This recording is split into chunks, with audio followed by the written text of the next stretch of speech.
We are nearing the halfway point of the patch, and so today we're going to go through the data on the compositions and kind of show you some of the best strategies you can play on the current patch and get you guys up to date if you're a little bit lost on the patch. Let's get into it. So yeah, here we are with the data, and it is sorted by, let's see, pick rate, and pick rate for Sork Lux is the highest. That's extremely surprising to me. So this is the last 2 days, 13.15 Master Plus. I believe this is just North American data. Might be the whole world. But anyways, let's just go through this. And up front, I just want to say playing AD on this patch, I think is significantly easier than playing AP, which is why I'm very surprised that Sork Lux is the highest pick rate. Now, I think Sork Lux is very strong, but it is more of a high roll build. Sorks is a build. I mean, if you ask anybody like Kurum, Soju, if you watch them play, they're big AD players, but like playing AP is significantly more niche than playing AD. I don't think AP is something that you force, whereas playing around AD is much more easier to force because it has less requirements in order to be strong. For example, Sorks is extremely strong with the Deathfire Grass and is also extremely strong with Sork Emblem. So if you meet either of those requirements, it's a Sork game and you can play it. So that's why if you play Ornn, and you get a Deathfire's Grasp out of your drop, then you can look to play Sorks. You can even play a 4 Sork build. You don't even have to go 6 Sork, and you can play a more of a flexible Sork build. But also, if you get an Emblem, you can just play 6 or 8 Sorks for free, and that'll usually net you a very good result. So if you guys want to play Sorks, probably just play Ornn. It says Ornn, Poro, A-Soul is what it recommends here. Probably just play Ornn because if you get the Deathfire Grasp and you can do that. So if you guys want to play AP, I think probably go Ornn, and that can be a decent strategy. But I don't think you should be forcing AP. I think if you want to play AP, you also have to learn the AD builds, and then you're probably just learning all the builds. So you're probably just playing open flex. So yeah, I don't think AP is something that you force. If you want to force a singular playstyle or a singular tree of builds, I think that you should either play 1-cost rerolls or you should play AD flex. And we'll get into that in a second.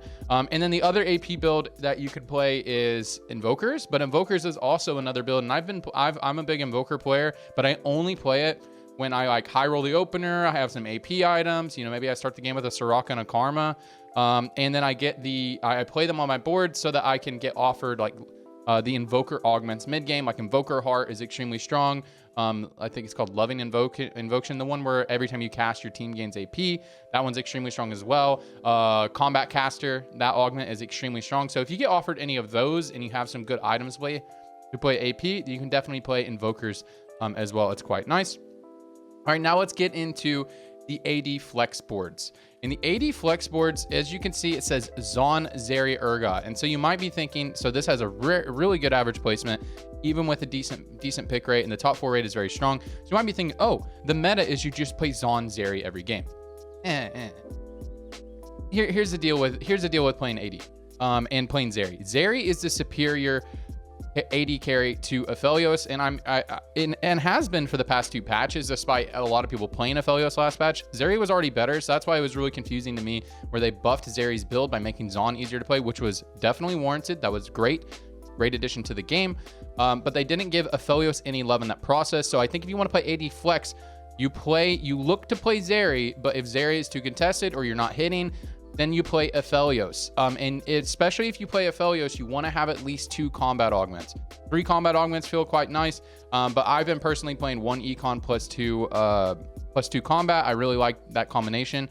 That can be quite nice, but definitely if you play Aphelios, you need at least 2 combat augments, and I think either one you need multiple combat augments. So Zon, Zeri, Urgot. So if you do have a Zon emblem, or the 4 Zon is quite strong, let's say you get like Robotic Arm and then you get something decent for Urgot. Urgot can use a lot of them. Like, he's pretty good with Hextech Skeleton because he gets that resist, he gets the QSS, kind of the pseudo QSS.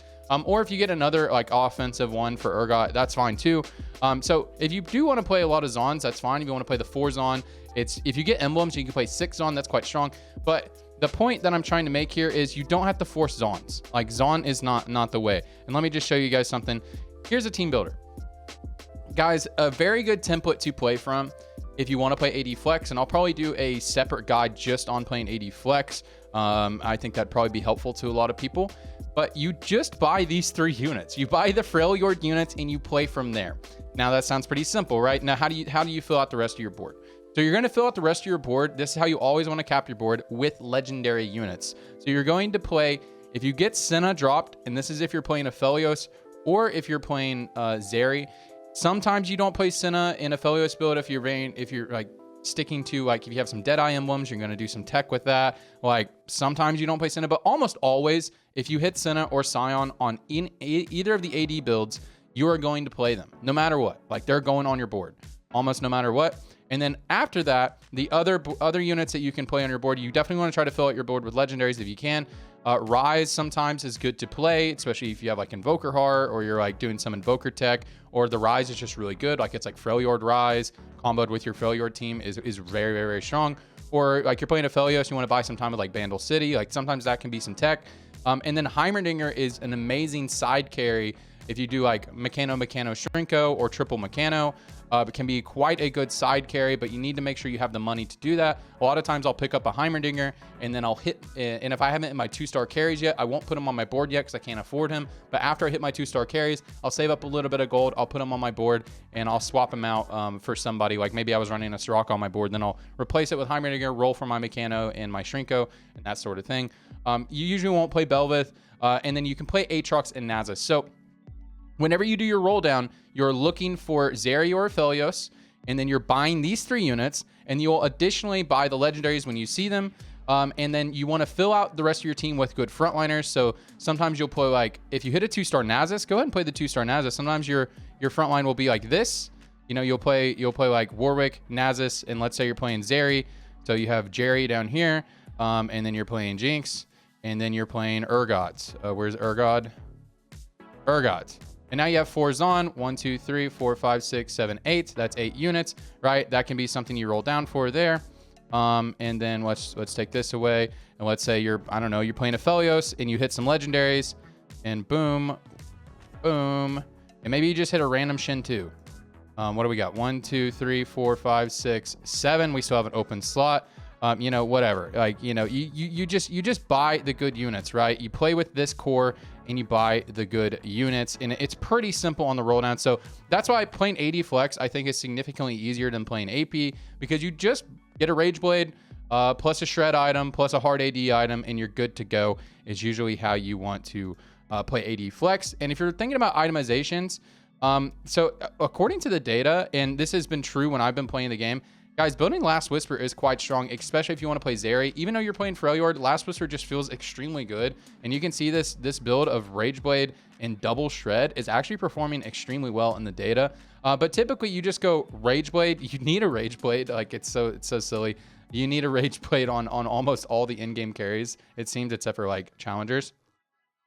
But you go Rage Blade plus Shred item plus Hard AD, or you just go triple Shred. Now, if you're playing Aphelios, he doesn't feel as nice with like triple Shred. He needs like a Hard AD item, and then you can go a Shred item. But like a lot of times, Aphelios just feels good with like Rage Blade plus 2 hard items, or like a Hard AD item and a Giant Slayer. I really like. So that feels quite nice to me. And if you get a Last Whisper, you just put it on your Ashe if you want additional Shred on your team. I think that's quite nice. But anyways, I think if you guys want to climb, one of the best strategies is to learn how to play AD and just flex AD. And then additionally, if you're playing the game a lot and you want to learn a lot of different builds, then learn how to play the AP builds when you're high rolling. Like, I don't think you force into AP. You play AP if you have Deathfire's Grasp, or you get the Sork augments, or you get the Invoker augments. I think those are good builds. And so you see like Invoker Karma is performing pretty well. It has a really good average placement, really good stuff. But I do not think this is something that you force. I could be wrong about this, but I really think Invoker is something that's very strong whenever you have the augments to play it. So if you have the opener, play it, and you'll probably get offered the augments in mid game, and that can feel quite nice. Cool. Yeah. The Piltovers are really nice. So Piltover Zeri is really strong. So if you get a Piltover to open, that's really strong. Any Zeri board is really strong. Like Zon Zeri, Freljord Zeri, and T-Hex Zeri is really strong. And then you play Aphelios when you don't hit Zeri, pretty much. Strategist Azir, I have not been seen performing very well. I think you can play this comp whenever you get a Deathfire Grasp drop, and you're looking to play Sorks, but you don't get the Sork emblems, you don't get the Sork heart. Maybe you get an Azir drop early. You can look to play Azir, and I think that can be quite nice. Challenger Yasuo, it does seem to be pretty good. So I think it's you go Edge of Night plus healing plus damage. Seems pretty good. Or you can go Edge of Night double damage. And it's just you play a bunch of challengers. You play 6 challengers. So if you get a challenger opener or a challenger heart and you get some swords, look to play this. A lot of times you'll look for Yasuo's items first. But you know, if you get AP items like Guard Breaker, Jeweled Gauntlet, it does seem like Sojin is still the best item on her. They did lower her mana to try to open up her build path, but it does still seem like Sojin is like probably the best item here. So look to play that. Rek'Sai you can play if you get a Rek'Sai drop in the early game, or you get a Bruiser emblem or something like that. 6 Bruiser Rek'Sai with Kai'Sa side carry seems really nice. You can play some Freljord tech in there. So that build is just going to be BT Titans. Ionia Yasuo is fine. So the same idea of playing Challenger Yasuo. If you get an Ionia emblem, you can look to play this. Ideally, you want to put the Ionia emblem not on Kai'Sa. It goes on a legendary unit like Bel'Veth or Senna sometimes, something like that. But, you know, if it needs to go here, it can go here. That's all good. And you side carry Ahri or Kai'Sa or Bel'Veth or something like that. Slayer Kayle, if you guys are big Kayle players, 1-cost rerolls are pretty good right now. So if you want to play Slayer Kayle or you want to play Gunnar Tristana is okay. I don't think Gunnar Tristana is super good. Noxus, Samira, and Cassio is extremely good. I have a guide on that. I played that a lot on the first day of the patch. I called that shit. I knew that shit would be meta. There's 2 versions of the build. There's a Noxus build and an Ionia version. They're both very strong. If you hit a bunch of 3 stars, then the Noxus version is going to be the strongest. If you don't hit all your 3 stars, you just hit Samira, then the Challenger Ionia version is going to be a little bit better. Multicaster Teemo is not performing very well in the data. I have seen people playing it, but not a whole lot. Riftwalk in the right circumstance can be pretty good. Noxus Darius is extremely strong, so if you get a Darius drop in the early game and you get all that stuff going, it can be very strong. Ravenous Hunter is still a good build. I think Double Trouble Talia is still good, despite it not performing well in the data. I do think if you get the Double Trouble drop, you get True 2s. Like if you're higher on the augments, I think this is still good. Juggernaut Garen does not seem very strong. It does not perform well in the data. I think you can play Built Diff. I don't know why the data is so bad on this. I think Built Diff is okay.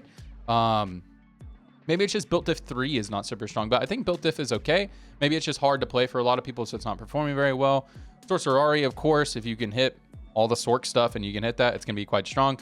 If you guys still want to play the legendary strategy, if you want to play ASOL and just only play the level 9 strat whenever it's a prismatic lobby, that's still a viable strategy. I've seen people doing that. It's okay. But yeah, guys, if you want to climb on this patch, I really think if you truly want to learn this patch, I think you really need to know how to play AD Flex, because that is like the easiest default to play. And I recommend just watching, you can watch like Kurum or Soju. They're very good AD Flex players. They pretty much play it every game. I think that is the best way to climb, and then learn how to play the high roll versions of the AP. Only play the AP builds when you're high rolling. I think that can be a really good strategy. And maybe that's why it's performing so well in the data, because a lot of people are only play these comps when they're high rolling the build. So yeah, I think those are the best strategies. And then also additionally, you can play 1-cost reroll with like Stars Are Born. I know a lot of people are playing Lee Sin to play that. Maybe that's okay to play. I know people recommend that, but I have never recommended playing Lee Sin on reroll, despite it seeming like you should on 1-cost reroll, because God, I always forget the name of it. The Refresh Galaxy, where you get a free refresh every round, is typically not very good with 1-cost. I feel like everyone collectively forgot that, but maybe it's okay because there's a lot more gold injection in the game. But typically when you play the refresh, it's his gold augment. I don't know why I can't remember it right now. I can never remember the name of it. But when you get the free refresh, typically you play that with 2 and 3-cost reroll, or you play that to get tempo. You push levels and you get tempo. You typically do not play that with 1-cost rerolls. So I feel like everyone just collectively forgot that. But maybe it's because there's a lot more gold injection in the game that is viable. But always in the past before, that was dog shit. Like that is the biggest noob trap in the world, is to take that and play a 1-cost reroll. I've played a lot of 1-cost reroll comps in my day, especially in set 6, playing Ligmaw build, and like I played over 100 games of that in a row, and that was the trap on playing a 1-cost reroll build, was taking that one, because you're basically down an augment because you already want to sack for econ anyways. So I don't know what's going on with that. Maybe it's fine now because there's more gold injection in the game, but I feel like everyone collectively forgot that. I think taking Stars Is Born is really good, because you just take Stars Are Born, you get the 6 gold, and then you get to buy the units virtually for free. You buy what would be a 5 gold unit, like a Swain 2 costs 6 gold. Actually, it costs 5 to sell. It costs 6 gold, but you get to buy it for 2 gold. You gain 6 base. You get to buy a free 2-star unit for 2 gold. Like it's 2-starred when you buy it for 2 gold. and then you get to buy a 3 cost unit, a Chimera 2, for 1 gold. So you effectively make 12 gold. It's kind of crazy because you get the 6 gold and then you get to buy those for free. You make about 12 gold. It's crazy. I think that's way better, personally. But I don't see a lot of people recommending that. People are recommending Lee Sin, which sounds like dog shit to me, personally. But Lee Sin's silver augment is good, though. But anyways, yeah, so the 2 strategy, I think, AD Flex, 1 cost reroll, and then also learn the high roll versions of the AP build. I think you'll be good to go. Anyways, that's it for me. Good luck climbing on the patch, and I hope this was helpful. See ya.